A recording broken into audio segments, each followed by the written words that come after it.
Alors Pierre, ouvrant la bouche, dit, « En vérité, je reconnais que Dieu ne fait point exception de personne. Mais qu'en toute nation, celui qui le craint et qui pratique la justice lui est agréable. » Il a envoyé la parole aux fils d'Israël en leur annonçant la paix par Jésus-Christ qui est le Seigneur de tous. Vous savez ce qui est arrivé dans toute la Judée.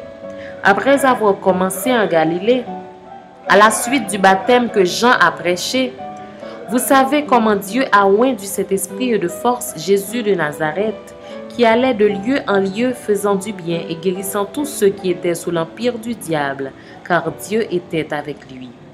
Nous sommes témoins de tout ce qu'il a fait dans le pays des Juifs et à Jérusalem. Ils l'ont tué en le pendant au bois.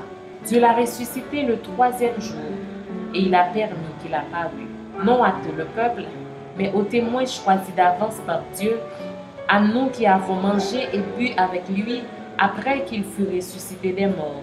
Et Jésus nous a ordonné de prêcher au peuple et d'attester que c'est lui qui a établi par Dieu juge des vivants et des morts.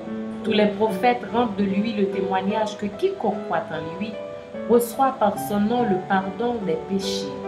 Comme Pierre prononçait encore ces mots, le Saint-Esprit descendit sur tous ceux qui écoutaient la parole. Tous les fidèles circoncis qui étaient venus avec Pierre furent étonnés de ce que le don du Saint-Esprit était aussi répandu sur les païens, car ils les entendaient parler en langue et glorifier Dieu. Alors Pierre dit, « Peut-on refuser l'eau du baptême à ceux qui ont reçu le Saint-Esprit, aussi bien que nous ?» Et il ordonna qu'ils fussent baptisés au nom du Seigneur, sur quoi ils le prièrent de rester quelques jours auprès d'eux.